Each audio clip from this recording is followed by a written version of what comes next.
Before we get there, just a couple things by words of introduction for this morning.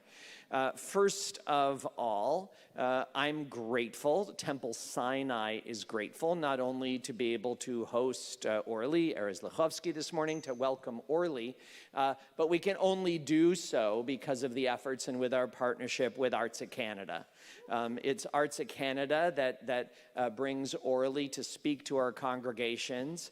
And what you say is Arza Canada. No, you're not saying that. You're saying, I'm already a member of Arza Canada. I hope that's what you're saying. But Arza Canada is the Reform Zionist organization of Canada.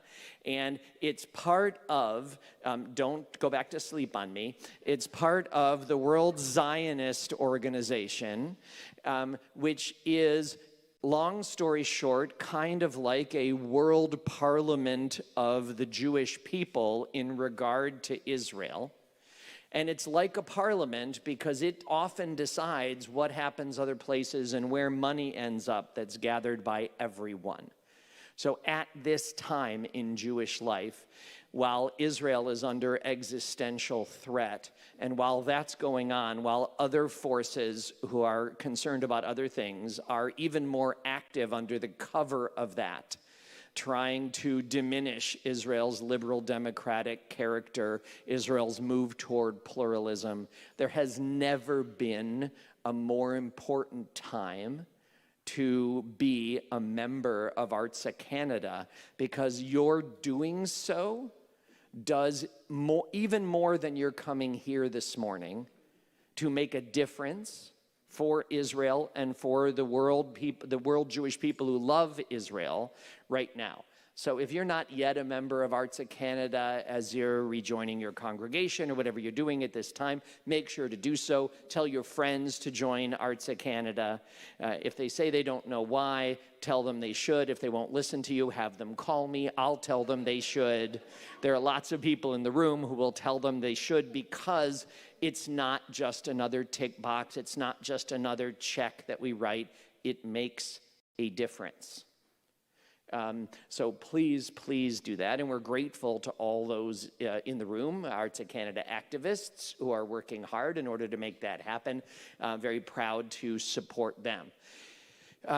So let me, with that as an introduction, let me introduce our speaker this morning. And it's not really a speaker, although Orly is going to start by sharing what's been going on in Israel and what IRAC has been doing these last many months as a continuation of the incredibly important role of IRAC, of the Israel Religious Action Center.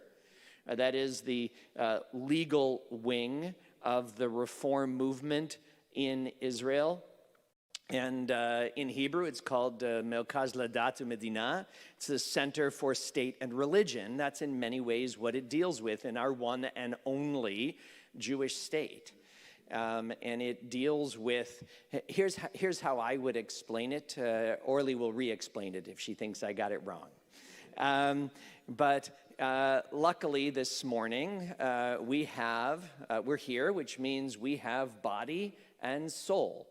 Body and soul are both necessary for you and me to be who we are and do what we do. Just like we have a body and soul, so do aggregates of Jewish people. And so the state of Israel as a place has a body and has a soul. This is a difficult time because more than any time we remember, the body of Israel is under attack. In the article I was reading this morning, because I wasn't depressed enough this morning, so I read some news, on 7 different fronts, Israel is physically under attack, okay? And of course that'll come up in our discussions, but it's not the main topic because there is no body without soul. And there is no soul without the body. And just as the body of Israel is under attack, we need to be just as committed at a time like this, maybe more so, to the soul and spirit of Israel, to what it is and what kind of a place it is to live and what it's going to become. And more than any other part of our movement and more than any other organization I can think of, IRAC works and invests and fights for the soul of Israel every single day. That's what, and it's a very personal thing. I will tell you, Orly doesn't remember this unless she's heard me do this introduction of her before. But the first time I met Orly, I didn't really meet her because I was in Israel on sabbatical, and Orly at that time was the lead litigator for the Israel Religious Action Center. And I came to the Israel Supreme Court at the request of one of the IRAC leaders at the time, Rabbi Noah Satat, because there was a hearing for Benzi Gupstein at this right-wing anti-coexistence activist who the government doesn't go after, but IRAC does. And I got to be there to see two things. I got to be there to see Orly, then in her much more direct everyday role as opposed to running the whole operation, carrying on the fight for the kind of Israel that there needs to be, which often is a legal kind of necessity. And then afterward, there were also the Shinshinim from the Reform movement in Israel. We all here know what Shinshinim are because we have them too. Were there, and Orly came out and was all of a sudden was like a youth group mom instead of a fierce lawyer. Because that's what you were. In fact, one of yours, I think, was in the group. She's a member of Kamatz, of Kilat Mevatzeret Zion, outside of Yerushalayim, because she's an organic part of our movement, not only an activist on behalf of our movement. So I'm sure, and I can see that what she does every day, she does for us, and she does for herself, and she does for her kids, and for the kind of a future that we need to see in Israel, because especially when things are under such physical assault, more than anything else, we need hope. We need to remember what all this fighting is actually for. What is it that we are fighting to have and to create? And every day, Orly Erez-Likhovski, as the director of the Israel Religious Action Center, is directing that fight for us. So I'm going to introduce her now to share with us what IRAC has been doing during this time. And then we have some initial questions we'll ask, but most of the time this morning is going to be an opportunity for you to ask questions. We'll say more about that when we get there. But with appreciation, with hope, I'm pleased to welcome and introduce Orly Erez-Likhovski. Thank you so much, Rabbi Dolgin, for the warm words. And I love your description about the body and soul. I think I'm going to adopt it from now on. Love it. And hi, everyone. Good morning. It's really such a pleasure to be here. Every time I meet people here, it really gives me energy and strength to continue our long-fought struggles, and God knows we need this energy and strength, especially right now. So, as Rabbi Dolgin says, I want to, with short introductory remarks, to tell you a little bit about what IRAC has been doing in general, and then talk about the current moment and what led to it, and then we'll go on and to questions. So, as Rabbi Dolgin said, IRAC is the legal and public advocacy arm of the Reform movement. And we've been working for 37 years to promote equality, justice, and pluralism in Israeli society. We've been focusing on a few issues, and I'm going to just touch them to give you sort of an overview of our work. First of all, we fight the Orthodox monopoly. We demand that there will be more than one way to be Jewish in the Jewish state. And we demand equality for the liberal streams, for Reform and conservative Judaism in Israel. We've had quite a lot of victories. Now the state funds some of our rabbis, some of our congregations. After long legal struggles, our conversions have been recognized for the purpose of the law of return. Regarding the Western Wall, we still have a pending petition before the Supreme Court, so there's still much to do in this regard. Another big issue that we've been dealing with is women's rights, and specifically fighting the dangerous trend of gender segregation in the public sphere and exclusion of women. And this is something that has begun only around 25 years ago with demands from the ultra-Orthodox leaders to basically make women disappear or send women to the back of the bus, not allowing women to eulogize their loved ones in funerals, which are being conducted usually in Israel by ultra-Orthodox burial societies.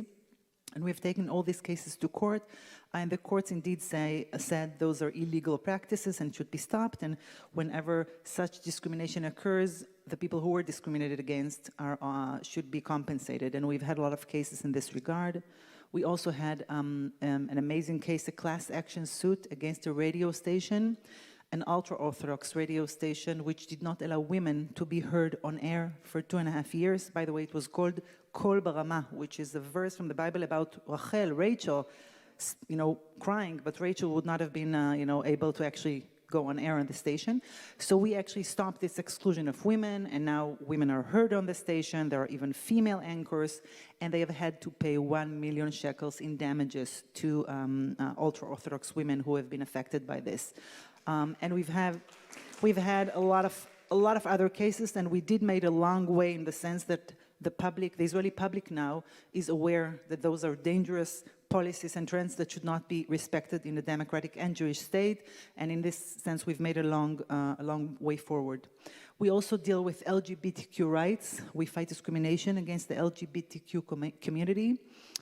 This year, we convinced the Supreme Court to abolish the discrimination against gay couples in adoption of babies. Up until now, gay couples were not allowed to adopt babies in Israel, and we abolished this discrimination just this year.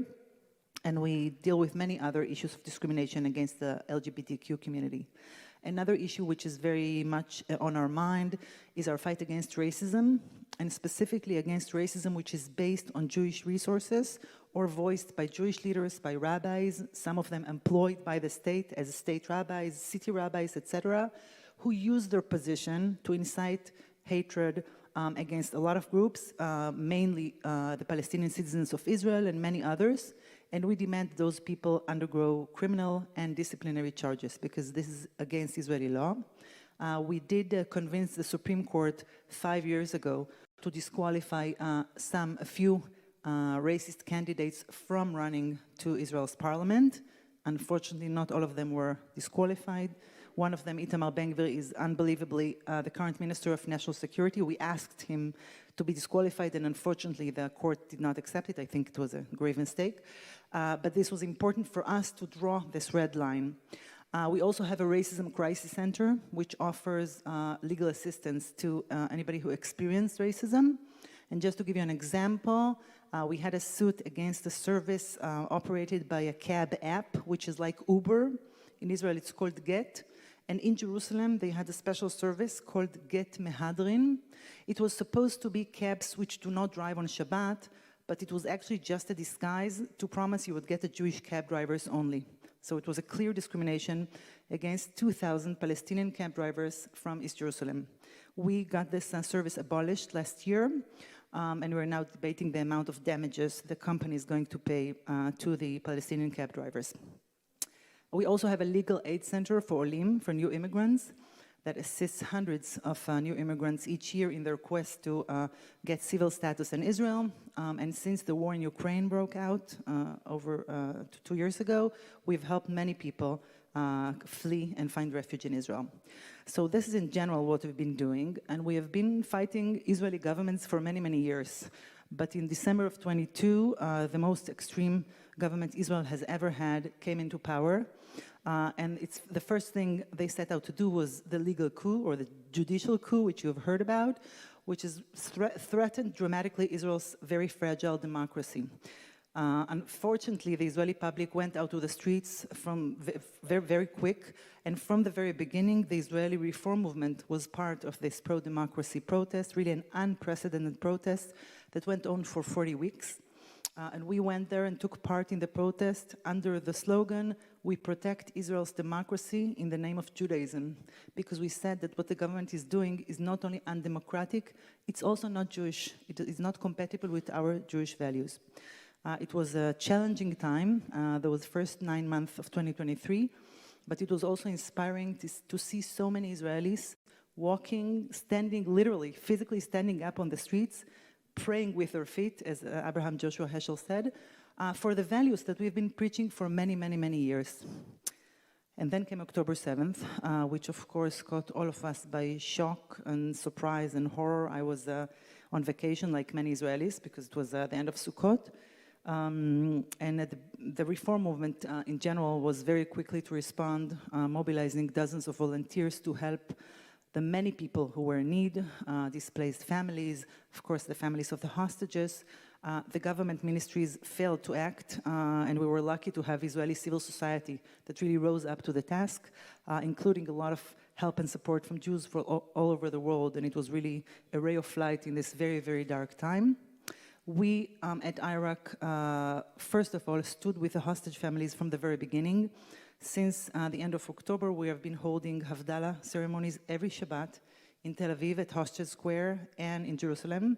And we know how important it is for the families of the hostages that they know that we are with them. They know the support and solidarity, and the fact that I see here really in every congregation that I go, the presence of the pictures of the hostages, and we know that it's in your hearts too. It's very meaningful for the families who really are going through hell. We have been busy monitoring incidents of racism. Unfortunately, in every time of security tension, there was a lot of racist incidents against Palestinian citizens of Israel. And what we did is not only fight those, but also present an alternative, because we felt that especially at this time of growing extremism and fundamentalism, we must present an alternative vision, a vision of a shared society, a vision of tolerance and inclusion, and not give in to extremist voices. And I'm proud to say that the Israeli reform movement really did it from the very beginning, and it's not easy. I think it takes courage to do it at times of security tension and at times of war, but nevertheless, we offered our congregations across the country to hold shared society events and to show that we are for a shared society, for coexistence at this really difficult time. Thank you. And another thing that we've been doing is, we thought that maybe after October 7th, this government would have its priorities right. Unfortunately, it didn't. And we have been monitoring very closely the budgets that the government has been transferring. And unfortunately, most of the budgets have been transferred to sectorial needs, a lot of them to the ultra-Orthodox society. The fact that ultra-Orthodox men are not going into the army has become really unbearable. I mean, the discrimination and the unfairness has become something that cannot be accepted by Israeli society anymore. And on top of that, more and more funds are being given to them instead of the people who are suffering in this war, the displaced families, the people who were on reserve duty for so many months and have suffered both emotionally and economically. And we monitor those and demand that the government distribute its funds as it should. We are now at a very difficult time. I can tell you that the government did not stop to promote the judicial coup. It tries to do so in other indirect ways.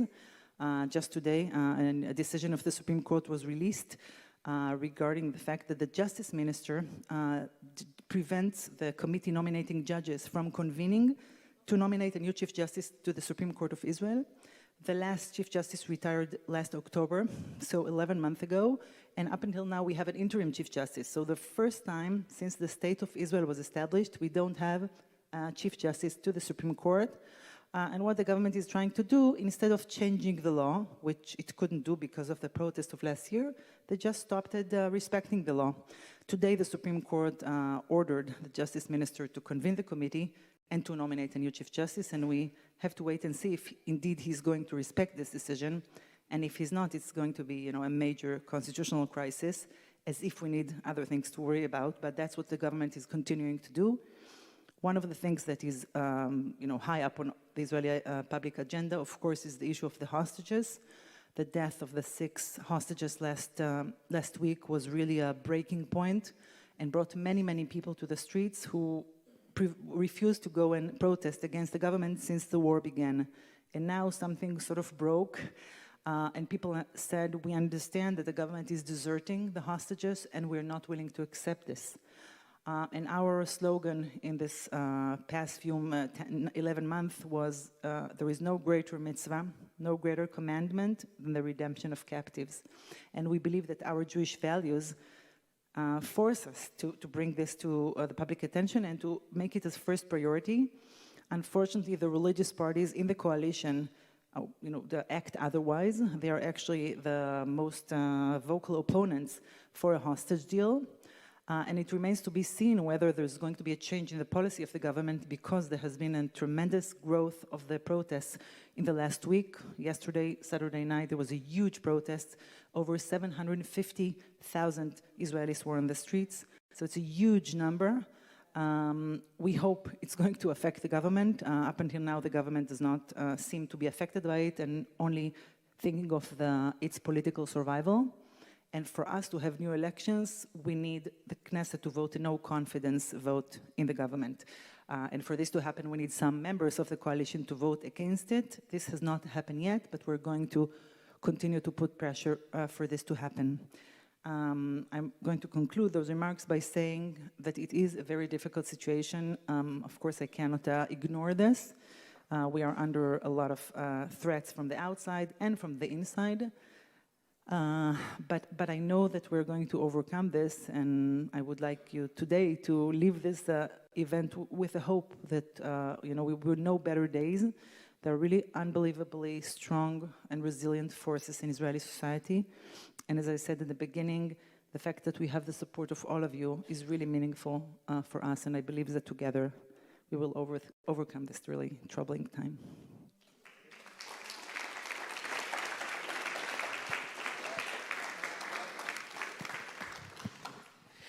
Thank you, Orly, for that.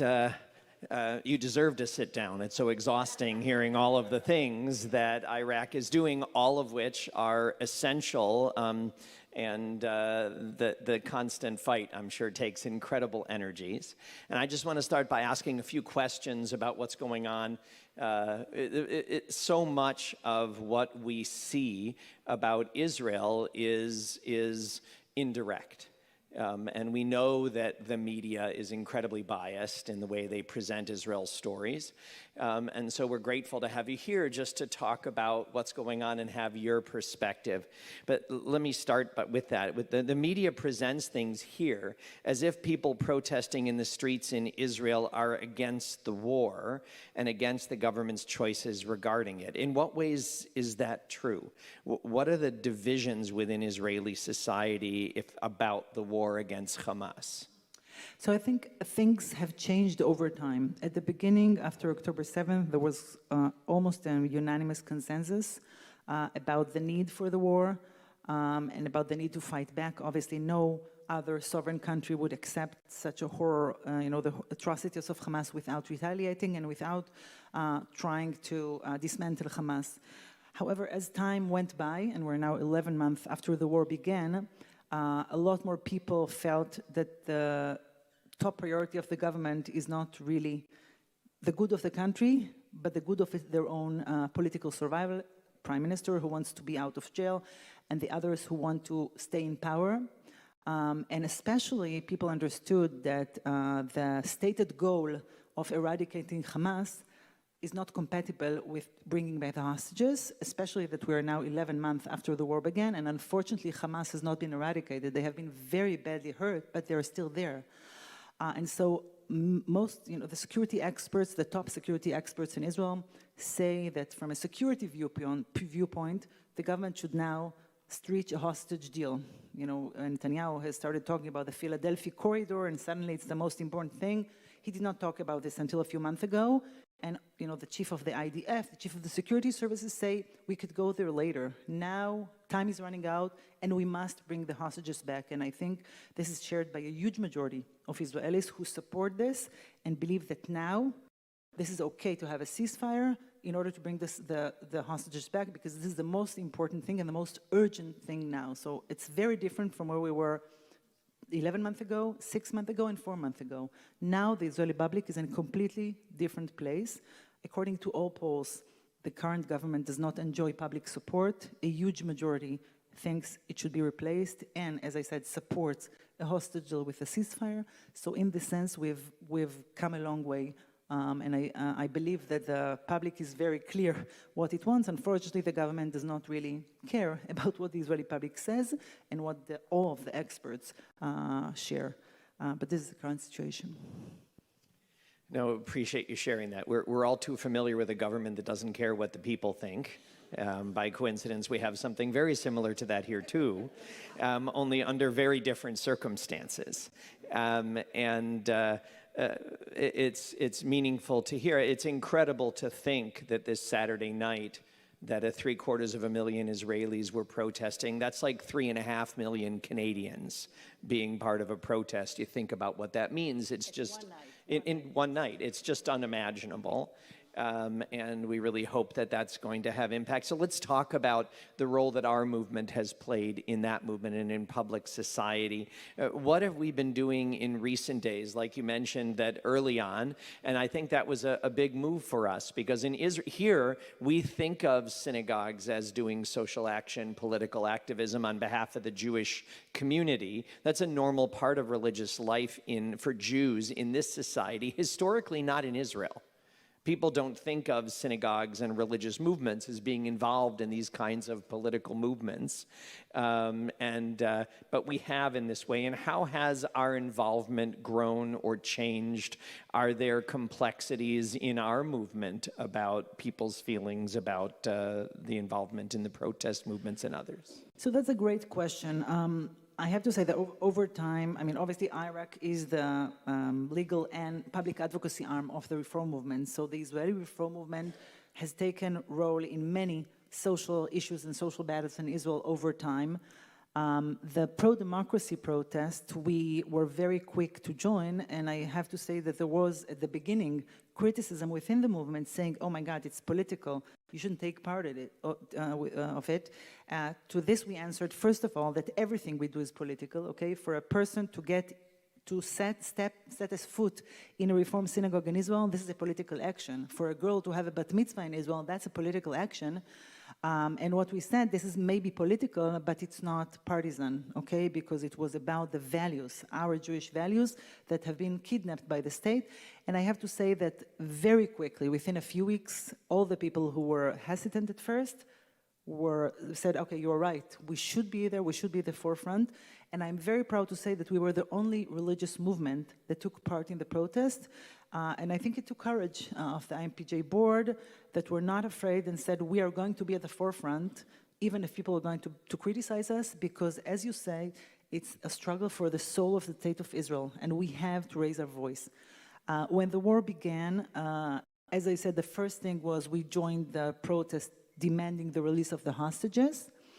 Over time, this protest was sort of mixed, and some of it started saying, okay, we want new elections, we want the government to be ousted, and the movement has not formally joined those protests yet, only with the focus on the hostages, although it's sort of trying to blend all the protests, because more and more people understand that the current government would just not do it, would not save the hostages, and the top priority, I mean, me personally, I of course think that we have to change the government because it does not seem to be taking into account what it should take into account.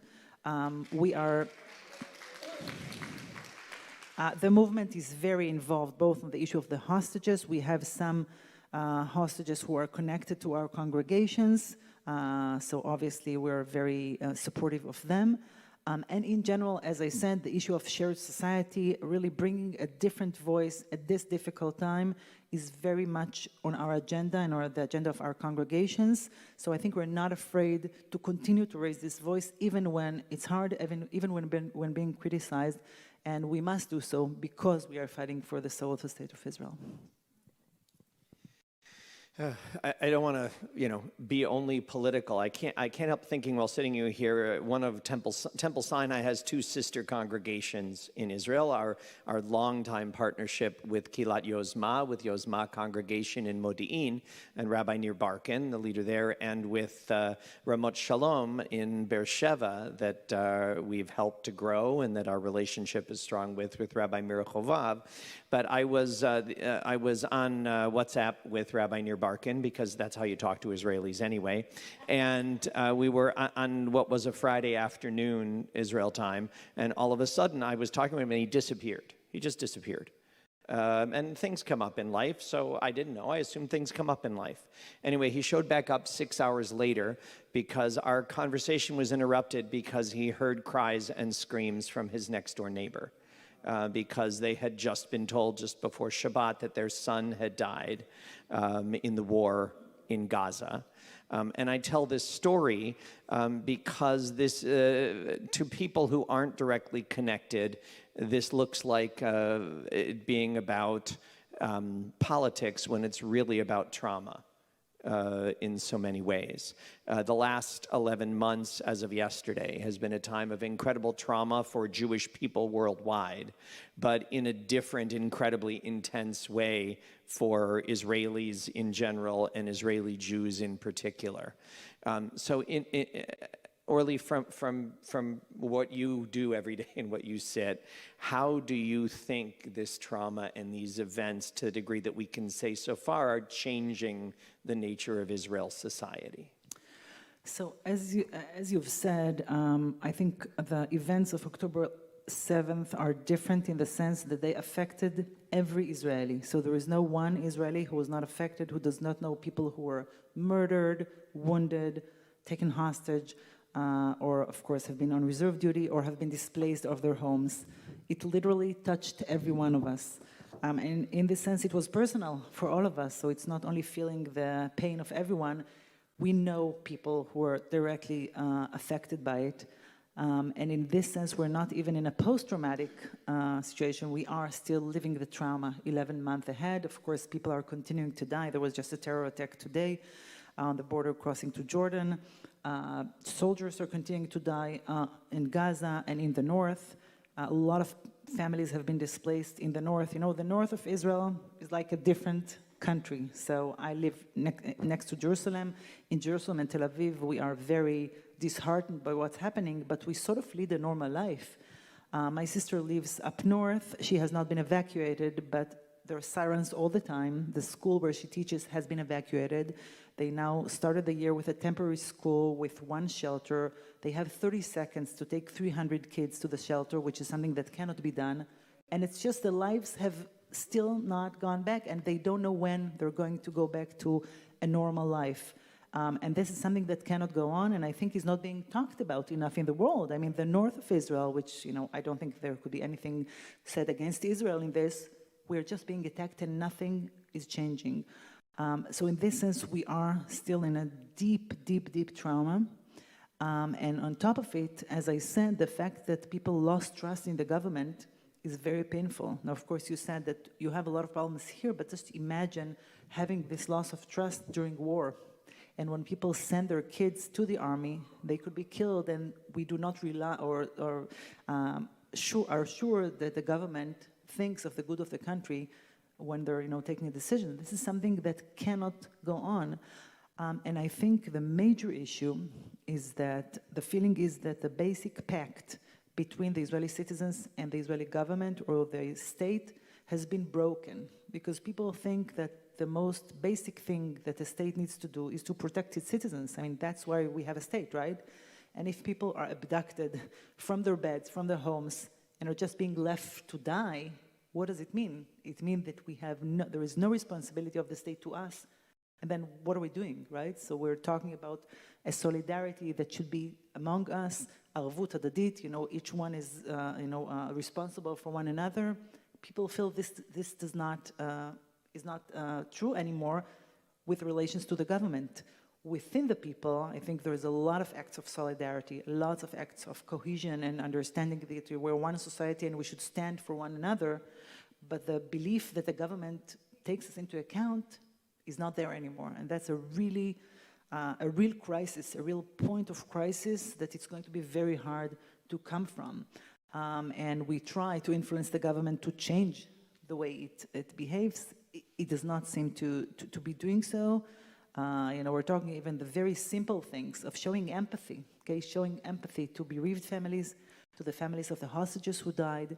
The fact that President Biden called the family of Hirsch Goldberg Pauling before Netanyahu did is just something you really cannot understand if a person does not have a heart. Just a very basic human thing. So this is something that we've been experiencing over and over and over again for the past 11 months. It's not a one-time thing, and this is something that is very, very hard to Israelis. We do take sort of strength from one another. When we go out to the streets, and I was in the huge demonstration last Sunday, it is a good feeling that we are doing something, we're out there, we're raising our voice for the hostages. We know from the hostages that came back that they saw once in a while protests on TV, and it really helped them to feel that we are fighting for them. So we find, solace in the fact of being together and raising a voice for what we feel should be done. Thank you for that meaningful and honest answer. And when you say there is that not with the government, but with the people, there's a lot of that sense of togetherness, but this time also has made clear certain real schisms, real divisions among the Israeli people, and one of those very much is in regard to the ultra-Orthodox population, who now make up about, 14% of the Israeli population, a number that's only going to rise. And I have close family in Israel. One of them, our cousin, who is the age of my middle son, is an auto mechanic. He has four young children, and now only one arm that works because he was commanding a tank on reserve duty in Gaza, and he was wounded, and this will be with him his whole life, and wasn't his first war in Gaza. And then there's my nephews who are Haredi and who've never learned any core subjects in their education, never receive money but never pay $1 in taxes, never do a moment of public service, whose schools are funded by the Israeli government and are open on Yom HaAtzmaut. They don't even close for the day on Yom HaAtzmaut. And that division, if anything, it looks from here that division has only been exacerbated during this horrible time. Is that so, and do you see steps toward the larger Israeli public engaging in resolving some of these issues? So yeah, as I said, the fact that during war we have tens of thousands of young men who are exempt from military duty has become really unbearable, both because of the price people paid, so many soldiers have been killed, but also because of the weight and the burden of reserve duty. So, people have gone to reserve duty for most of the last 11 months. I can tell you I had two nephews in the army, and one of them lost his best friend in Gaza. My daughter's boyfriend was for many, many months on reserve duty, and he paid a price because he was studying in the university, and obviously it's very hard to go back and studying, so it's clear that the unfair share of the burden is something that drives people crazy now.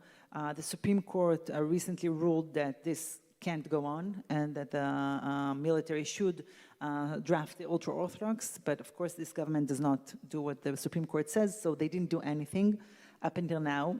However, I think this could be a turning point in a few respects. First of all, the Attorney General said that because now all ultra-Orthodox men should go to the army, they're not entitled anymore to benefits such as subsidies for daycare and other benefits, and this is something that is very basic to actually sustain an ultra-Orthodox family. So this could have effects on whether more and more ultra-Orthodox men go out and work, and this would affect Israeli economy in years to come. As you said, we're now talking about 14% of the adult population, but looking 20 years ahead, it's going to be much larger, maybe 40%. And today, half of the ultra-Orthodox men work. So if they don't join the workforce, we're going to have a big economical problem. So that's something that could be changed. Regarding the issue of the schools, I have been dealing with a lack of core curriculum studies in Haredi schools for 20 years. And for 20 years, we have been saying it's a major issue for Israeli society, both because of the economic implications. Okay, you have to give kids the basic capabilities to actually sustain themselves when they grow up if they don't want to be in the yeshiva all their lives. And also, it should give us sort of a common set of values. And we saw during the pro-democracy protests that a lot of Israelis lacked basic understanding of what a deep democracy means, okay? Democracy does not mean only a rule of the majority, okay? 99 members of the Knesset cannot take the right to vote from the others, right? We have deep issues of human rights, of minority rights, of separation of powers, and people lack that because some do not learn civic studies at all in school. So we need to have the basic studies learned by everyone so we could be able to sustain an Israeli democratic society.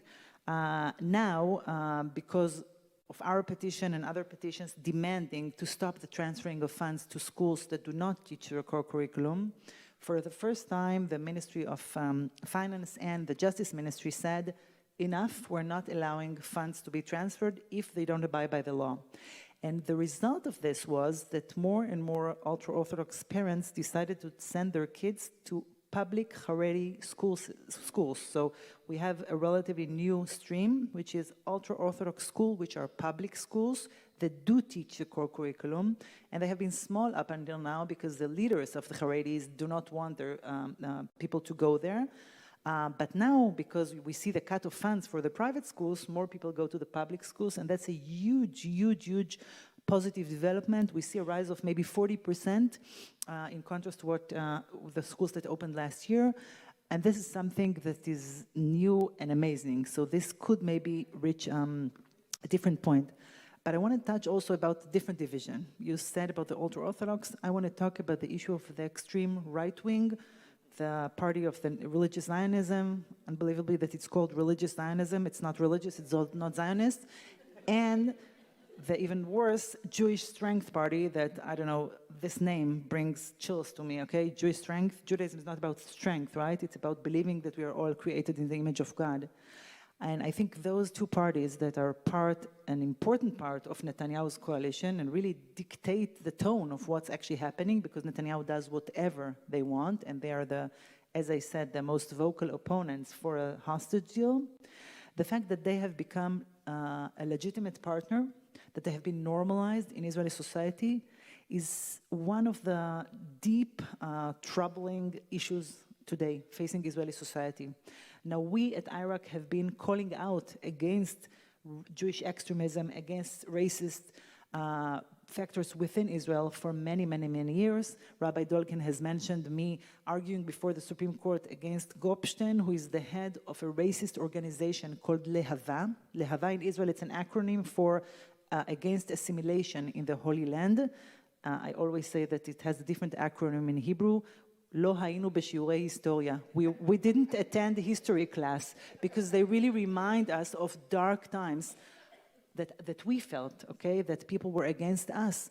So they are going against mixed couples of Jews and Arabs, saying that Jewish women, God forbid, cannot have a relationship with people who are not Jews, and in general use violence against Arabs. And after a long, long legal struggle, we got Gopstein to be indicted and to be disqualified from running to Israel's parliament.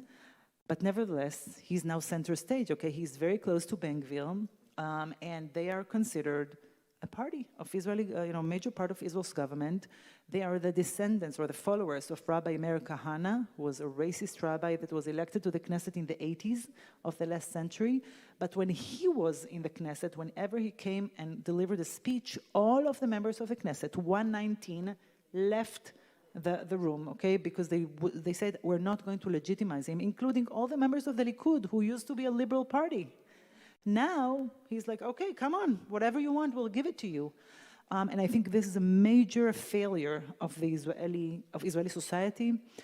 It's not only the blame for Netanyahu, but also the Israeli media that invited Ben-Gvir to any discussion, as it turned him to a familiar face that could be invited to any conference and to every place, and to others who have legitimized it, including people from the center of the political spectrum in Israel, who seem to say, we can have him as part of the coalition. And I think that now more and more people realize what we have been saying for many years. We have to draw some lines, some red lines, beyond which these are not our partners. So there is now a slogan since the war began, Beyachad nenatzeach, together we will win. A lot of talk about unity, let's be together, which is okay. But the unity cannot include people who undermine our very basic soul of the state of Israel. those people are not my partners. They are not legitimized. They cannot be normalized, and they should be ousted. They should be boycotted. And I think more people now understand and need to do so, understand they need to stand up for our values without any shame, without apology, and saying this is who we are, and we are not willing to cooperate for some kind of a political gain with those people. And I think this is an important thing that we should stress, and hopefully it will change.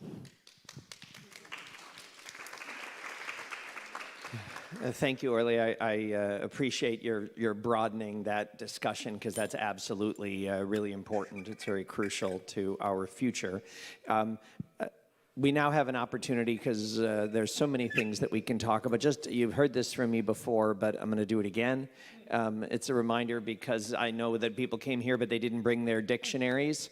So I'm going to help you by taking a moment and defining what a question is.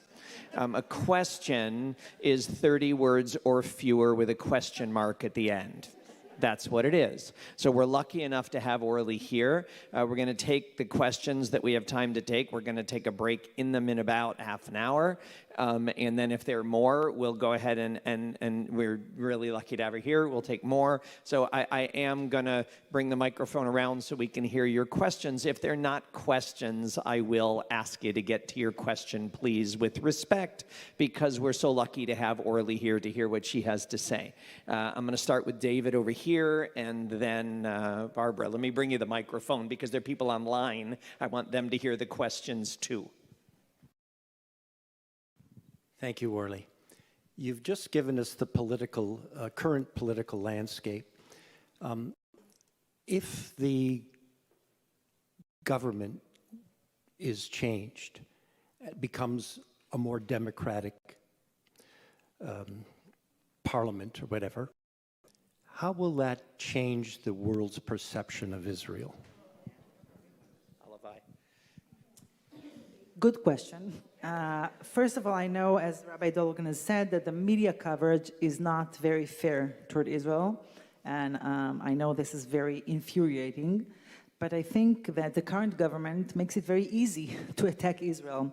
And it just suffices for you to look at the proceedings at the International Court of Justice that kept on citing the horrible expressions of the current ministers about wiping off all the Palestinians from the face of Gaza, and racist expressions that, by the way, have not been put into action, but have affected Israel dramatically in obviously a very bad way. So I think the first thing to do is to change the way people are talking and the way people are acting. And if we would have a different government, then it would be, I think, easier to refute those claims.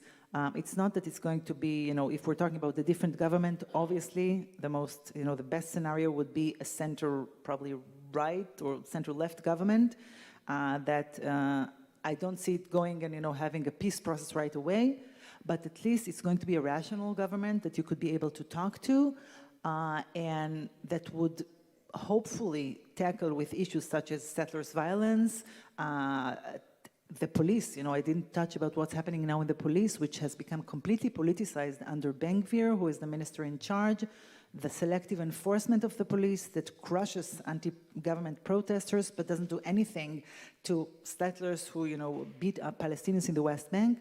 I think if those things would have been different, it would have been a little easier to deal with how the media or how the world sees Israel.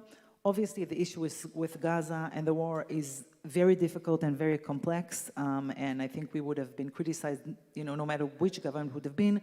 But the current government, especially now, 11 months into the war, has really created a situation which it's very easy to criticize it, because we Israelis criticize it because we feel that it's not clear even where is it going. Okay, people keep saying, okay, the day after. The government doesn't even know what the day after is going to be. They refuse to discuss any program about what's going to happen next. And it's like the very basic thing that the government should do, and it's clearly refusing to do so because they don't care. So I think that it could make a difference. I recognize, thank you so much, Orly, for everything you've said. I recognize the anger about ultra-Orthodox not serving in the army, but what might be the negative outcome if they actually served? Whose authority would they accept, their commanders or God?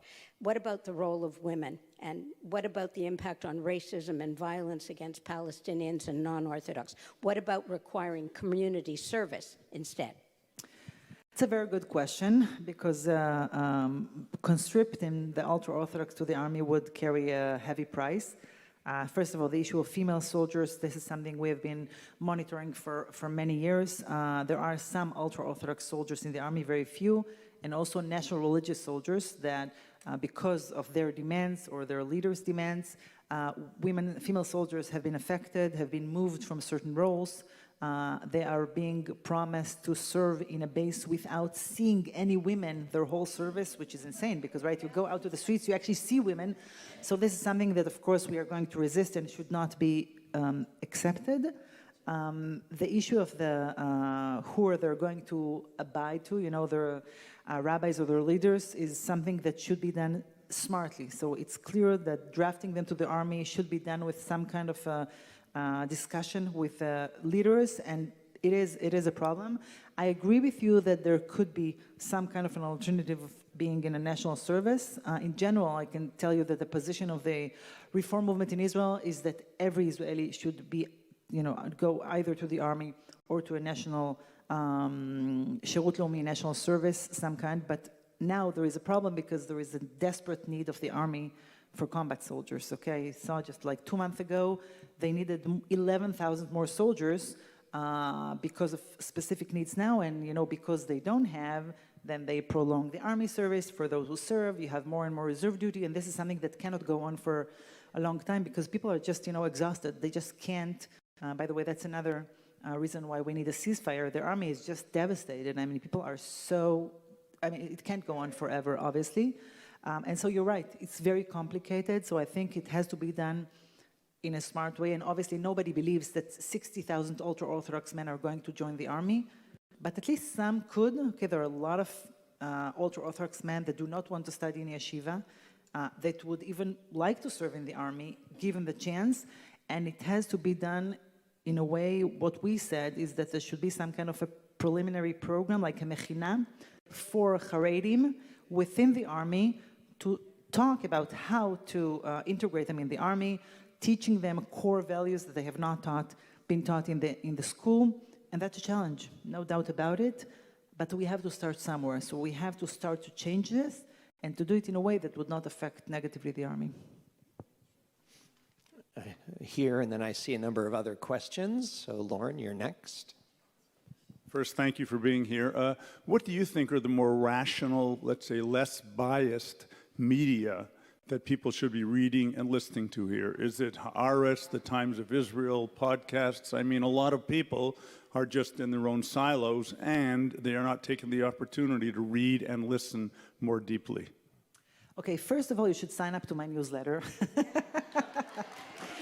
So I send out a weekly newsletter called The Pluralist, where I try to talk about, actual events and about what we are doing about them, and I think it's a good way for you to follow things. So there is a sign-up sheet right at the end where Lee and Cheryl are sitting, so please sign up.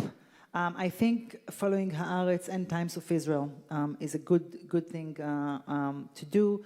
There are like millions of podcasts, that you can listen to, both Israeli and outside of Israel. A lot of them, I think, are important.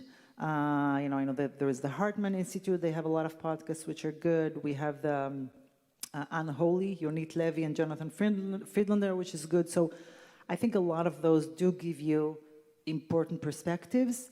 I think you can get a lot of news. I get a lot of my news through the social media. Some people are really interesting to follow. And in general, just trying to get different resources so you would get like a balanced picture. I don't know enough like Canadian media. Obviously, American media, it's like really depends. I mean, some are very problematic, and some Israelis, of course, I can tell you within Israeli media, but it's more in Hebrew. We have seen a shift toward, it's become much more problematic. I'm talking about especially TV channels, very problematic, not enough critical of the government. And the government tries, of course, to strengthen the media which favors it. So we are seeing an attack on freedom of speech in Israel, an attack on the media.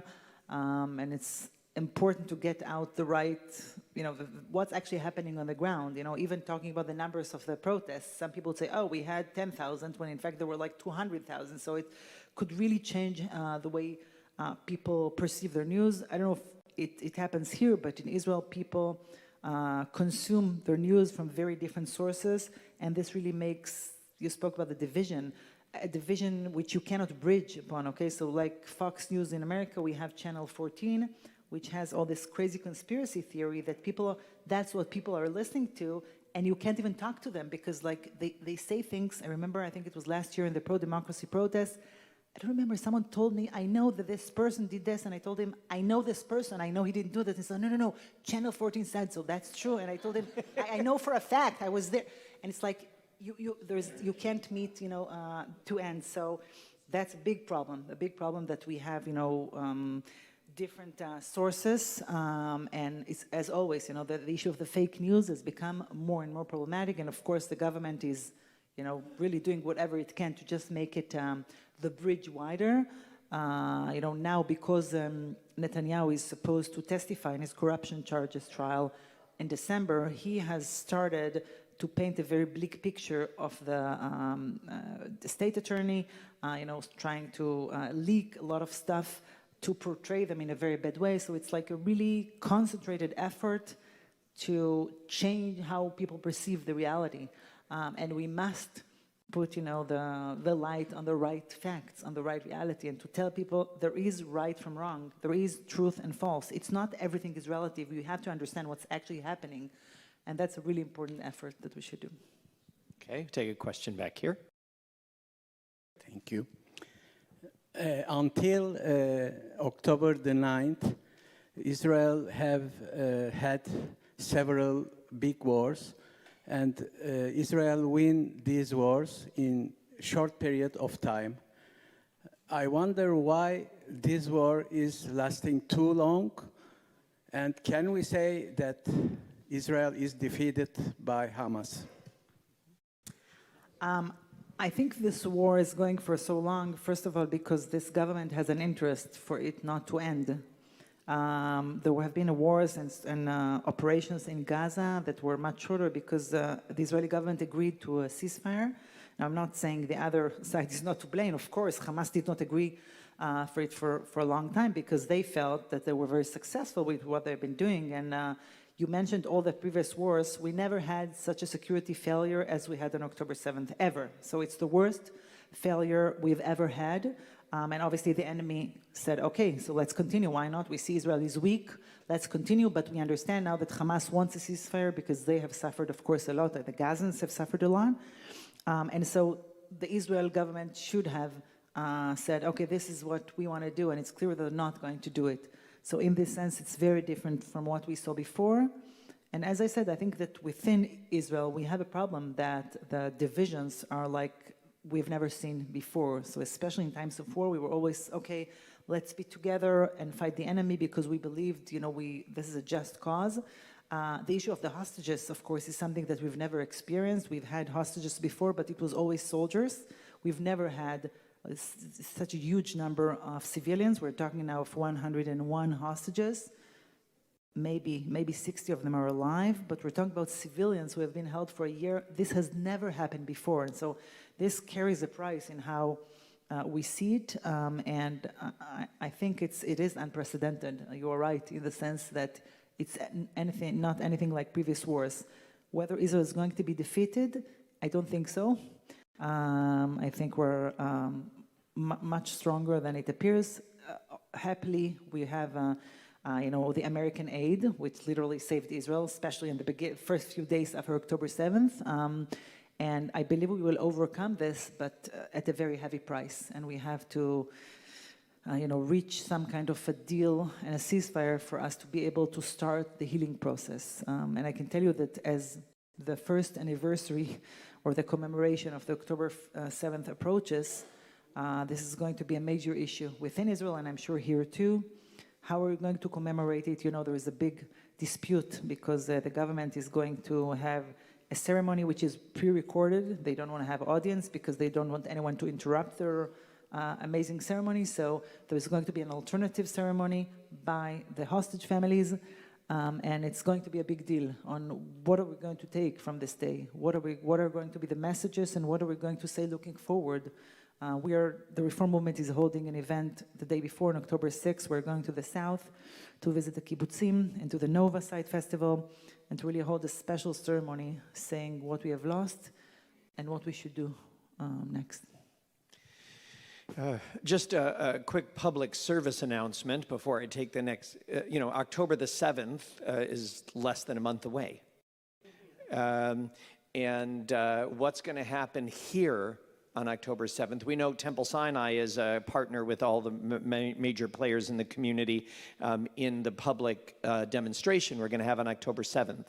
But I sat just days ago with the leadership of the Toronto District School Board and said, what are you going to do to keep Jewish students and Jewish faculty safe on October the 7th? And they had no meaningful answer. So I do want to pause to say to you, your children, others you know who have children in the school or work there, we have a boot camp here Tuesday night at 7 p.m. in partnership with Jeffa to make sure everybody has the tools they need when something difficult happens in a public school environment. So please register, join us Tuesday night. It's open to the Jewish community beyond just members of Temple Sinai.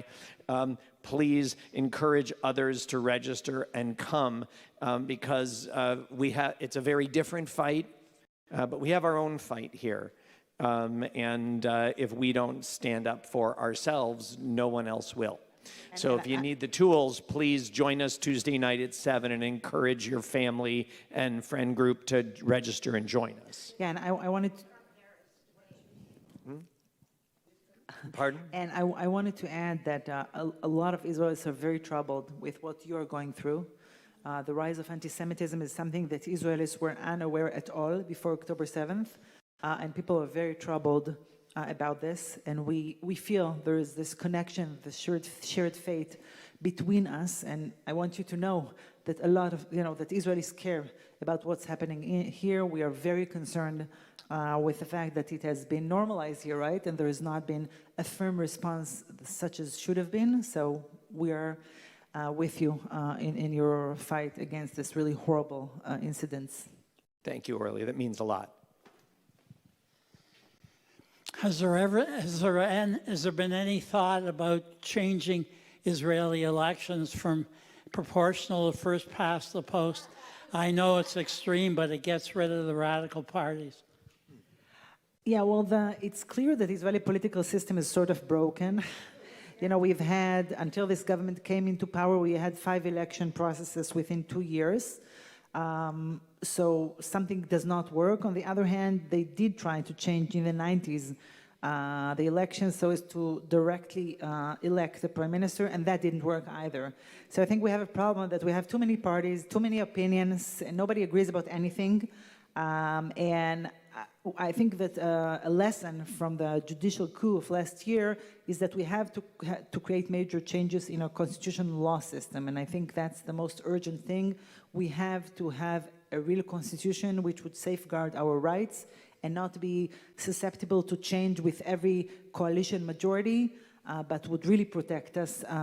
Today, human rights could be taken very easily with any majority in the Knesset, and this is something that cannot be allowed in a democracy. So I think more and more people understand the need to change it. However, I don't see any, we need obviously for a constitution, a broad consensus, which we do not have now, but at least people understand the need for it. So I think this is the most urgent issue. The issue of the elections, nobody really cracked this challenge on how to actually create an election that would require a coalition that would be more stable. We have to think about it. No. Orly, thank you very much for an excellent talk. My concern is that obviously we all want the hostages returned. We want a ceasefire, of course. But Hamas has never shown up at any discussions. The only demands that they have ever made, which we know of, is the release of virtually every Hamas fighter in Israeli jails. What do we do if they refuse to negotiate any other terms, and do we know what else they are demanding? And what if the terms are untenable to Israel? So they do demand a lot of, they have a lot of problematic demands. First of all, as you say, the release of thousands of prisoners and, of course, the withdrawal of the forces. However, as I said, the heads of the IDF, the heads of the Shabak, the security service, are unanimous in saying we should accept those demands. We should free the prisoners because we need to free the hostages to the first priority, and then we will deal with what happens next. Now, it's true that if you free terrorists, there is a risk, but you weigh against the risk that people are definitely going to die now. I mean, it's not an issue, it's a certainty. And we have to remember the price that Israeli society is going to pay for abandoning the hostages. This is something that we have to keep in mind. As I understand it, Hamas did agree.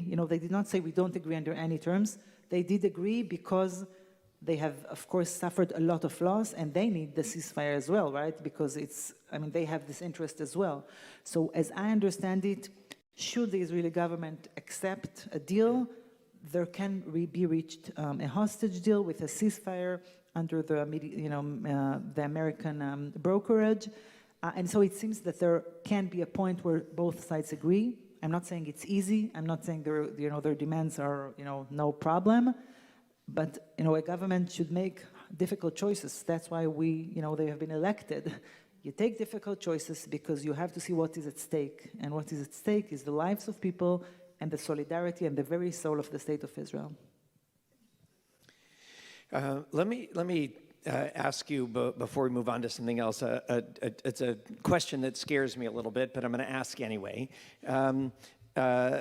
We appreciate your hard work for the democratic character of the state of Israel. But you've mentioned we have major players in the current government who are, in fact, don't believe in democracy, even though part of a democratic government. That we have a whole sector of society, the Haredi society, which doesn't accept democratic norms. More than half of Israeli citizens are from a background from Mizrahi countries, from non-democratic background. I'm not saying they aren't interested in democracy, but they also don't have those generations of democratic values. Do you think at this point in Israel that there is a majority that actually is willing to make hard sacrifices to maintain democratic norms?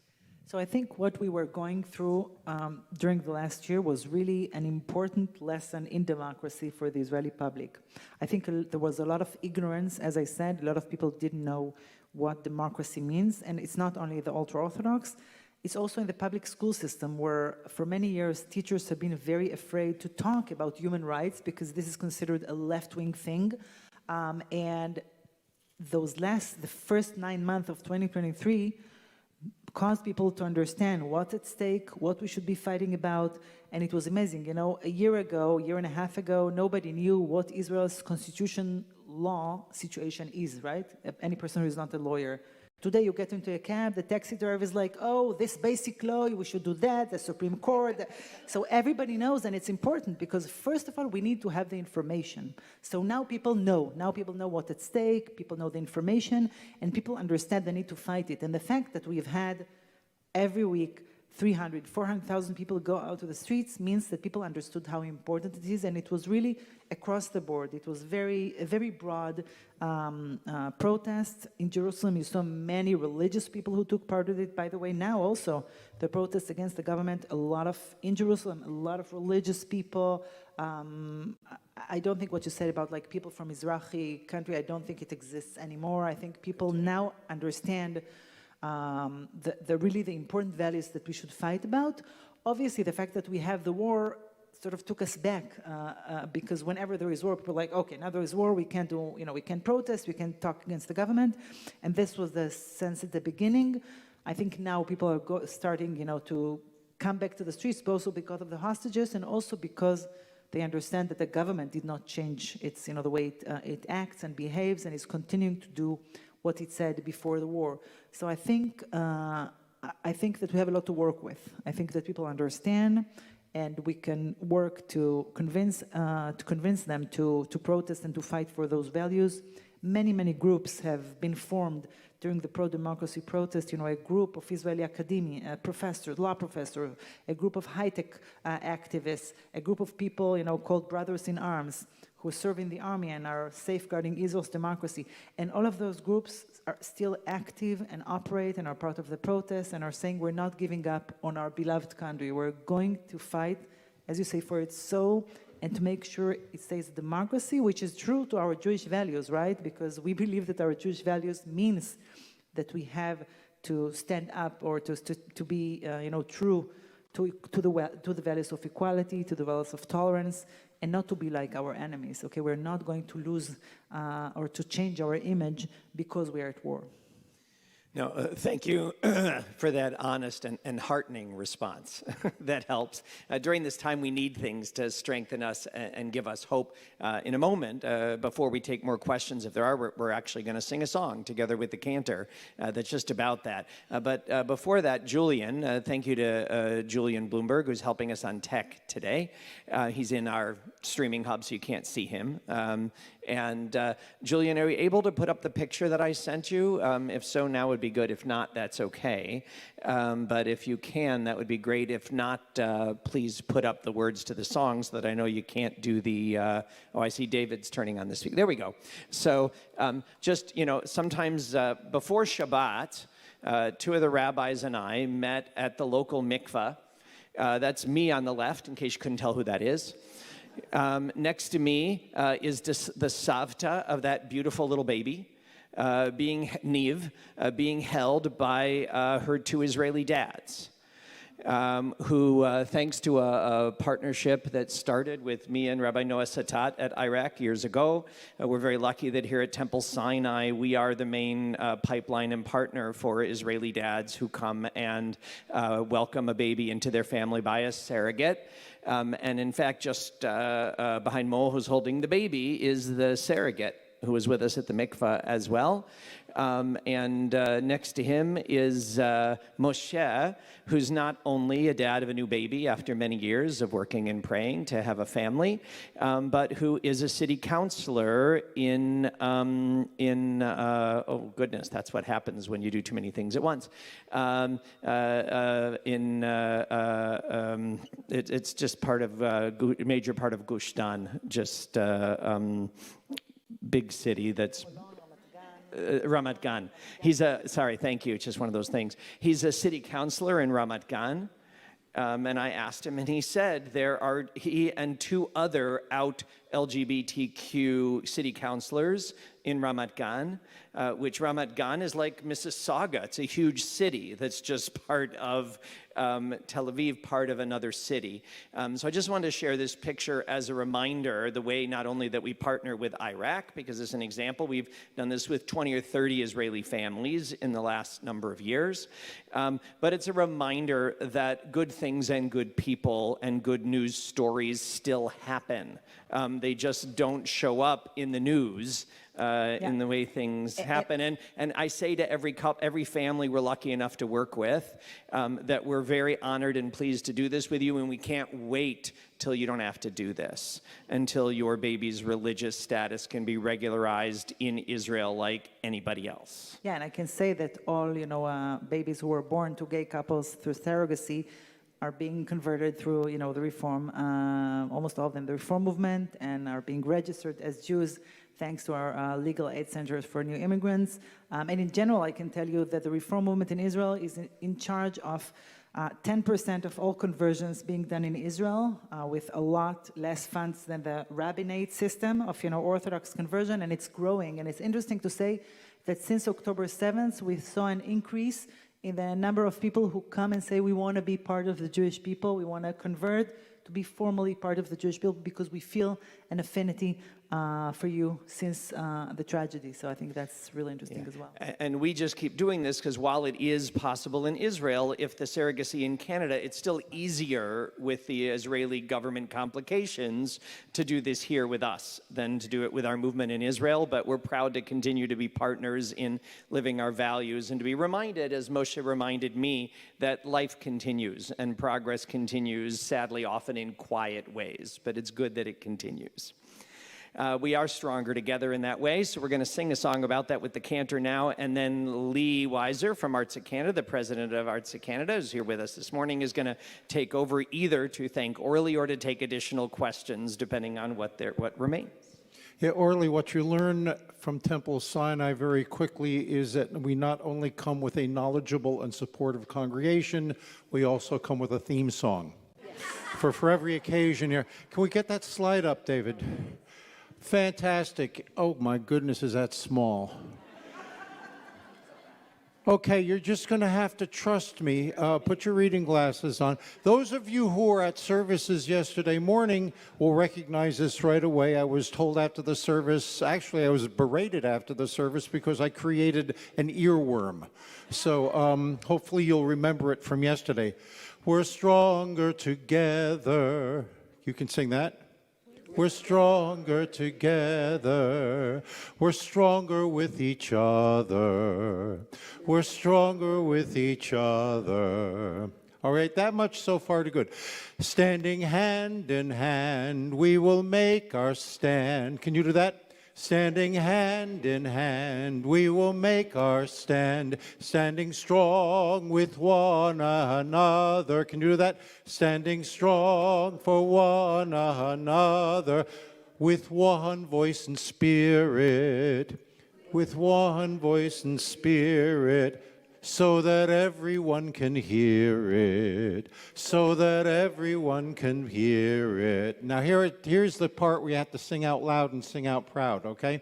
We will sing out loud and we'll sing out proud and we'll sing this song forever. Thump, thump, thump.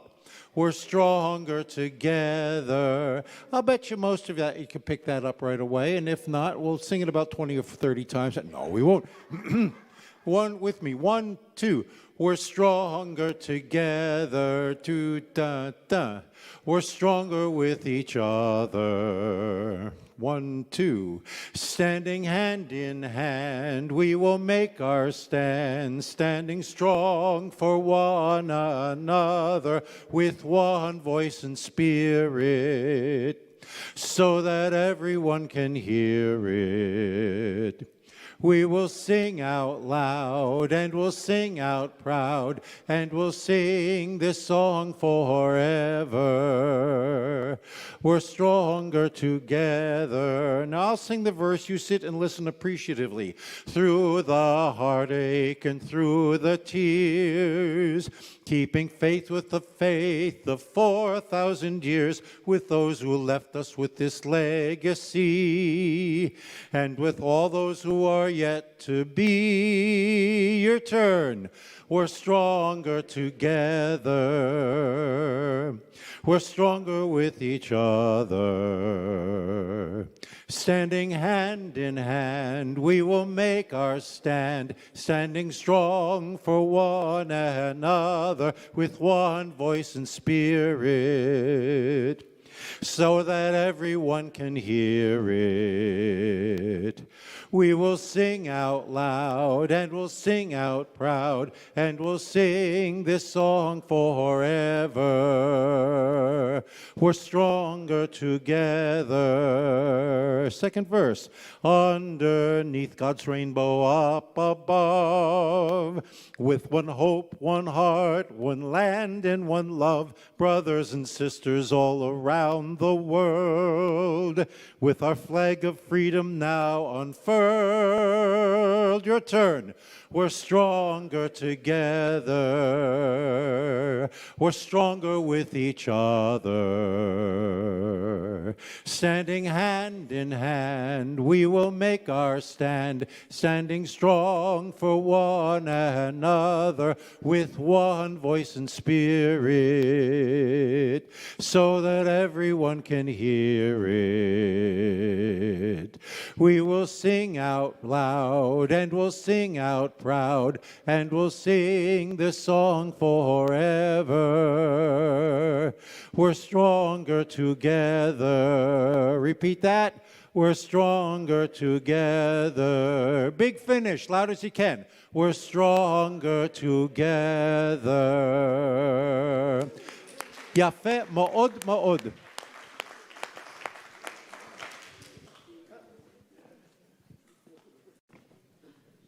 Is it on? I'll finish. That's right. Yeah, perfect. Thank you, Cantor. That was amazing and so wonderful to be able to come together in song, in hope, really feeling the connection to one another and to our friends and colleagues in Israel. So that was very special. Thank you. Do we have any more questions for Orly? Yes? Just wait till I bring you. Thank you.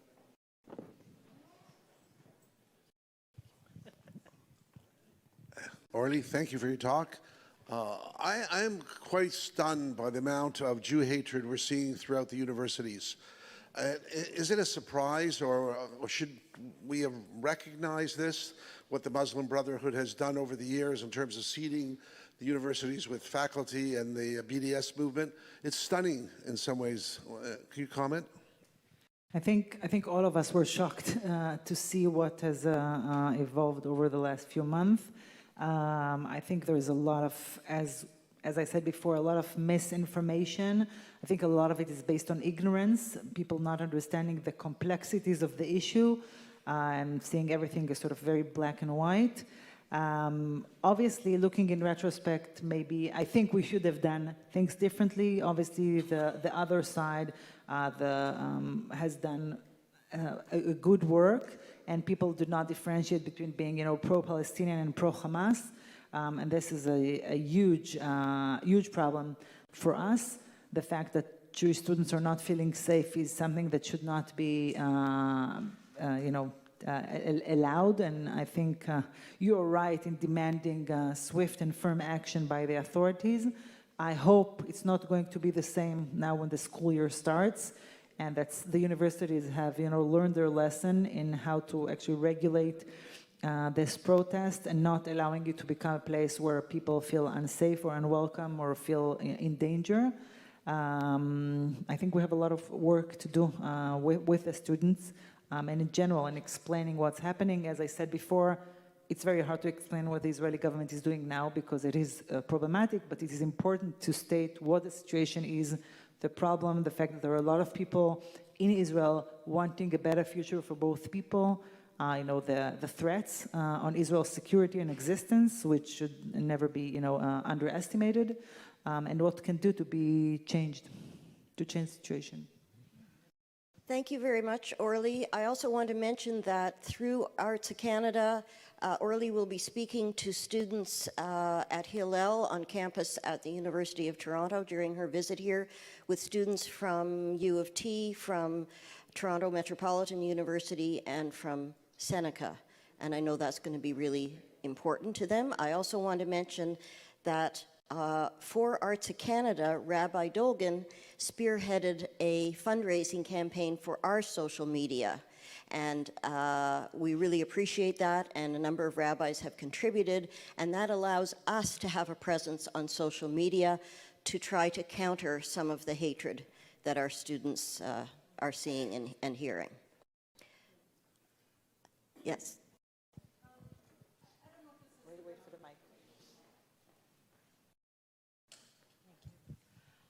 I don't know if this is a fair question to ask, but when the one Israeli soldier was released and 1,000+ people were Shalit, yeah. Shalit were allowed out.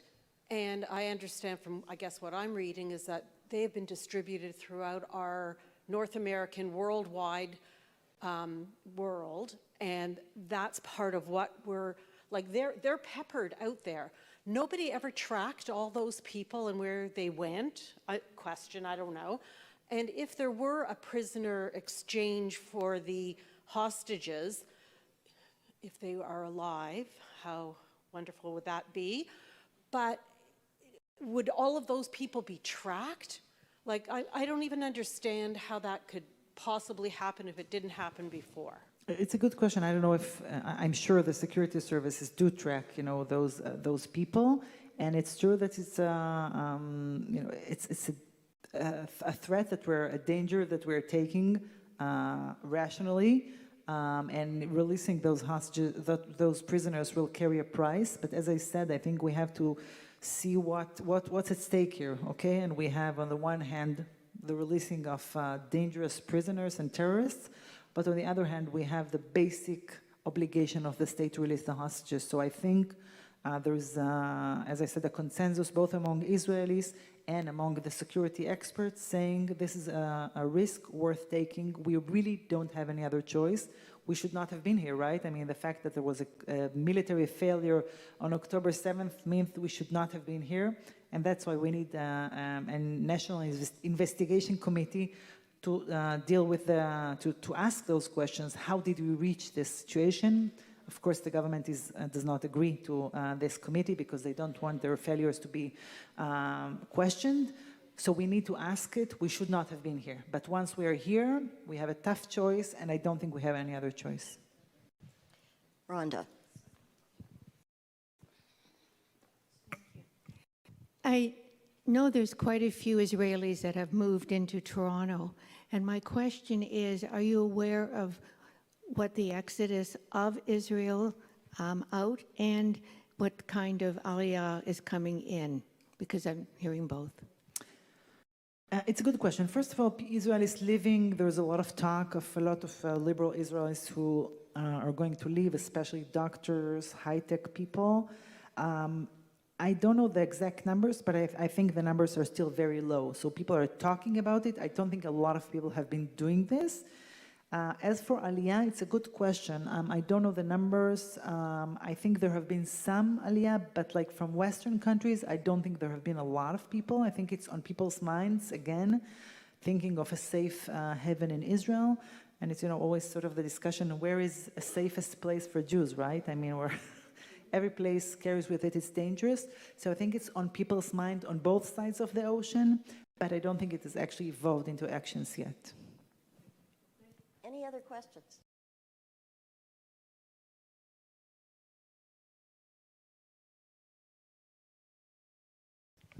Thank you very much for your talk, and thanks for coming, Orly. It is not new, but it is clear to me that the government of Israel is destroying Israel. That is what's going on here. My question for you is a difficult question, is how are you going to change the government?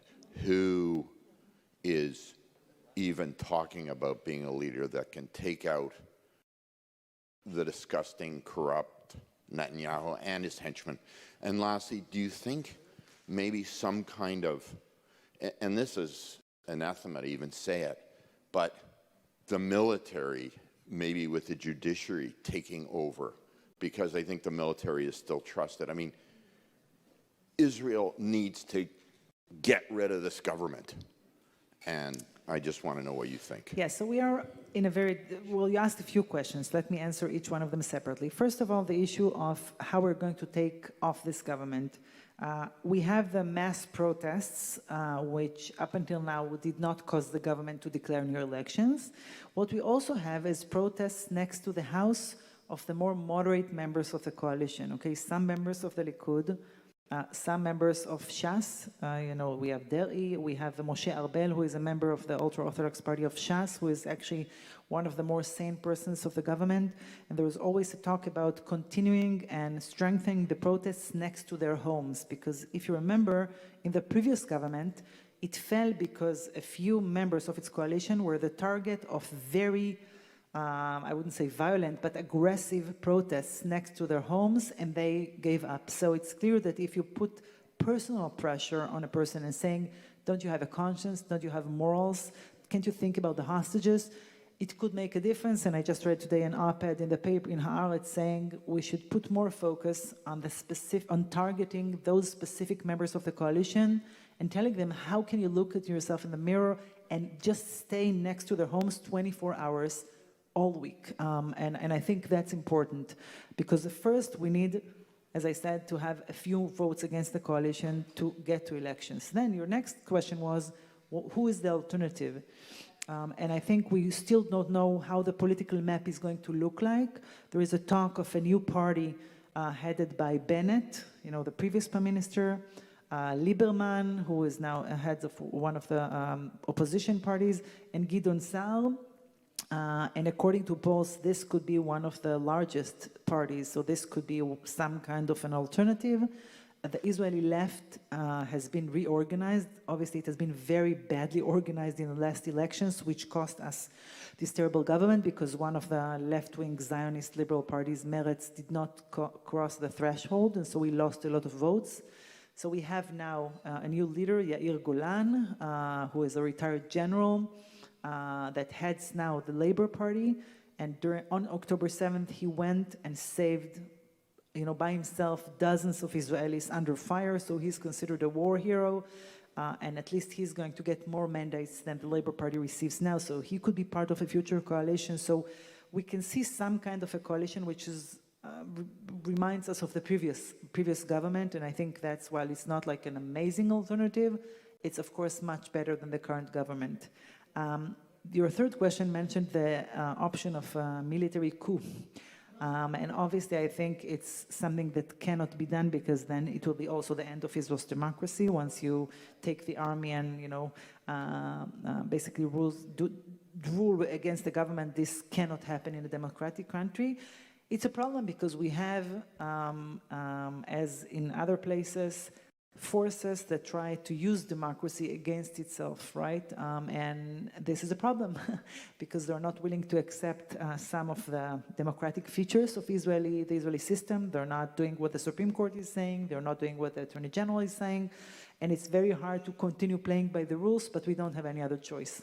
So I think we have to continue with the protests, both the mass protests and the protests in front of the houses of members of the government, and to stress for new elections. We'll take two more questions.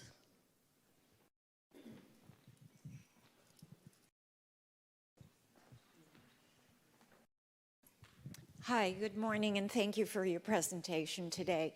So the question I have is, do we have proof that all those 101 hostages are still within Gaza?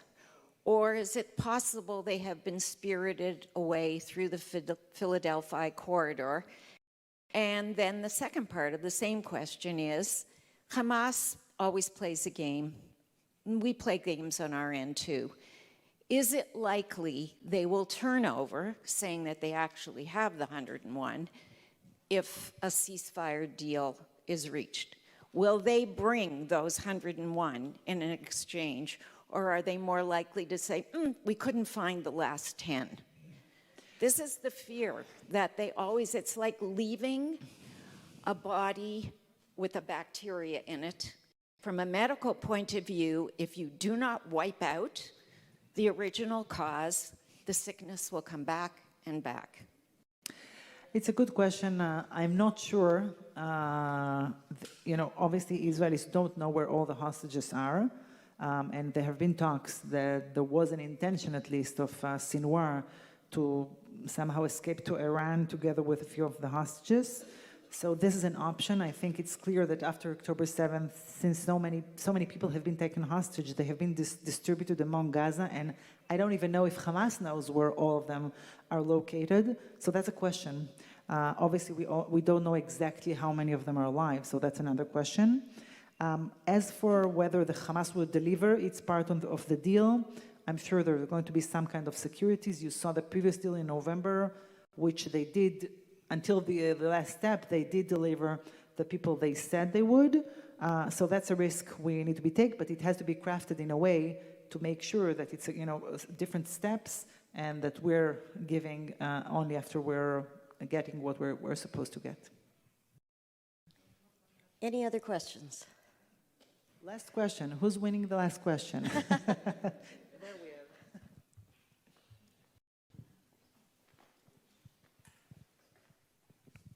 Hi, thank you. I like your shirt. Thank you. So the shirt says, "We choose the Choose the hostages." By the hostages. way, and it's the headquarters of the hostage families. I have to tell you that my shirt in Israel says, "We are all hostages," and I really like the slogan because it really conveys what I feel. Me too. How are we supposed to feel about the people in Gaza? I mean, we know many participated in October 7th. You read a lot of articles about the majority of them have voted in favor of October 7th, and yet you have all the sympathy for the people in Gaza. How am I supposed to feel? So at the beginning, after October 7th, the numbers, released a poll saying that 70% of Gazans supported Hamas on October 7th. And it turned out just a couple of weeks ago that those numbers were twisted by Hamas, and actually the numbers are the opposite. So 70% are against Hamas. Obviously, we have to remember that it's not a democracy. A lot of people are involved with Hamas, so I don't think they really have a choice of what their real opinions are. So it might be more complex. Of course, we cannot ignore the fact that many people were involved in the atrocities, and this is something that we cannot overlook, and this is terrible. And yet, we also know that the innocent civilians have paid a very, very heavy price in Gaza. I mean, we can argue about the numbers, but there have been a lot of casualties. I don't agree, with the claims of South Africa in front of the International Court of Justice that Israel is committing a genocide or that it has an intent to commit a genocide. In contrast to what our crazy ministers say, I think the IDF does not intend to kill civilians, but obviously because of a war, they paid the heavy price. I can tell you that at the beginning, Israelis found it very hard to even think about the suffer of Gazan civilians. Over time, it's changed a bit, and people now talk about it more. There was also the issue of humanitarian aid that has been withheld for many months and then have been gotten with trucks inside Gaza. For a long time, we in Israel saw a very different picture from what the rest of the world saw, and so people didn't understand why is the world against us, because the world saw the destruction in Gaza and forgot October 7th very quickly, and Israelis were still on October 7th. I think now, again, because we have come a long way since October 7th, people understand, at least some people understand, that we can empathize with the pain of people in Gaza. One pain does not negate the others. A lot of Palestinian citizens of Israel have relatives in Gaza, and it's understandable that they are having a very, very difficult time, and that's okay, and we should empathize with them. And in general, I think this loss of lives should bring us to a situation where we try to think of a different plan. I said that the government does not have a plan to where we want to go. Most Israelis understand military occupation is not a solution, it's not a long-term solution. We have some parts of the government that wants to resettle Gaza with Jewish settlements. Most Israelis are against this and understand we need some kind of a political solution. Now, what this solution would be, good question. It's going to take some time. It's clear that we need to try to build an alternative regime in Gaza, an alternative to Hamas, with moderate Arab countries such as Egypt and Saudi Arabia. And we have things that we can do there. It's not easy. It's very complex, but at least we need to try to build a plan to think where we're going to get there. And this is something that the government is not doing. We must try to think about that.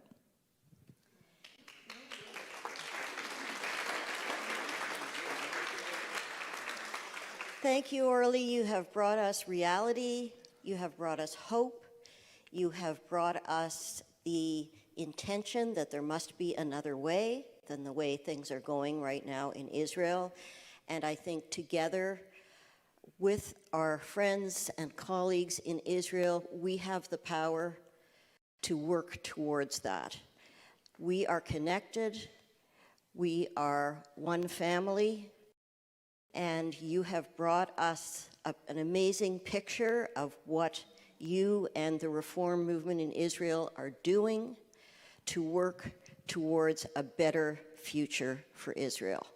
On behalf of Arza Canada and Temple Sinai and all of us here and all of us online, I want to thank you for your message, for your courage and your resilience, and for leading the way towards that better future. Thank you so much. Thank you so much. Thank you.